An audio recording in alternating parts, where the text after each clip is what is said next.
Bound by Fate and Blood by Jenna O'Malley.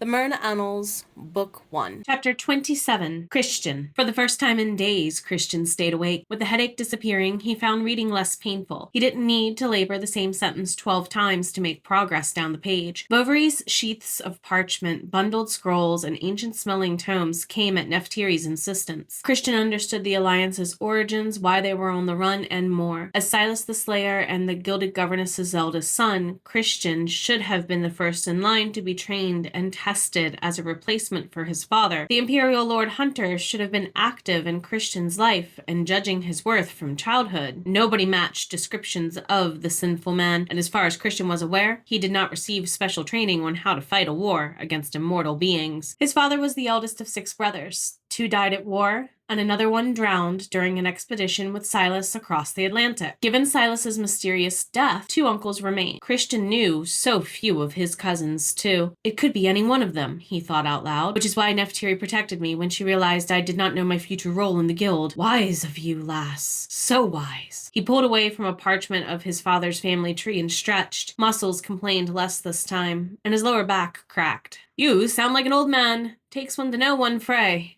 Come in. How are you feeling, Christian? With my hands? Christian jumped from one archive to another, taking notes along the way.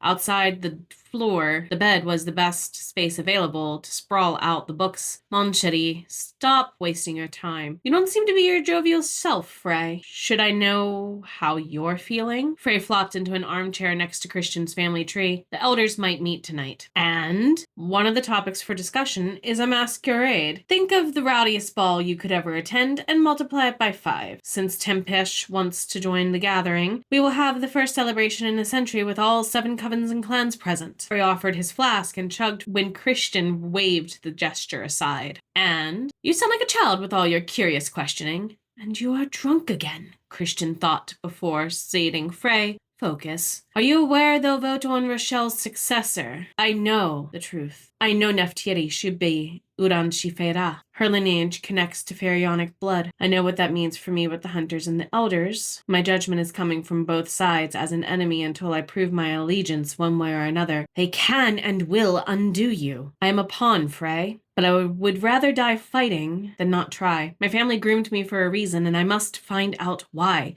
The hunters will come for us, mon ami. How I do not know. Frey's embrace wasn't expected. A brother's hug, a warrior's worry wrapped in hushed words. You fought beside Harami at the manor, and you regret threatening her life. You saved Nephtyri when you could have let the sun harm her. You protected us on the strumpet, even though it meant destroying your own ship. These acts speak volumes. Frey tried to recover with a swig of his own concoction afterward. Christian admired how flawless composure set in before the flask landed on the table again. I will send jerky with your next meal. Mon ami. Shifera sent me to check on you. You are well? I should depart. Thank you, Frey. Nephtyri smiled from the open door. Lee and Bovary took a squad to meet Tempesh's coven. They will need to be checked and treated if you're interested in helping. Hence why Frey is drunk, Christian noted. Whenever Lee and Frey were apart, Frey always worried about her. Their relationship was not clear, but if Frey had cause to worry, then Christian should as well. When are they coming back? He asked. After Malice arrives with wine for you to nurse an empty bed, my turnling. Nephtyri giggled at Frey's angry pout. He bowed and left. Joining in on the fun could struck a chord in ways she might not, so Christian did not add his own ribbing. Instead, he said, I thought Tempesh refused to come. Nephtyri offered a folded pile of fabric to Christian. Plans change like the wind. These came from town for you. Lee is a good judge of measurement, but she said they might need to be taken in. She will see you for a fitting and possibly to request the seamstress from town to see you as needed for meeting the elders. Nephtyri nodded after he accepted the clothes and looked through them. You will need more outfits for travel and the masquerade. Maria and Rolf prepare the kitchen in their shifts, and they ask the townsfolk to provide some goods. Therefore, Toos plans to take the final list to shopkeepers in the morning. If you need anything, let me know. Bovary took my list with him. Christian pulled off the dressing gown to try on the blouse. Hot blood raced to her cheeks from her neck from where he could see her in the mirror, and she faced away. He shook his head at her bashful admiration.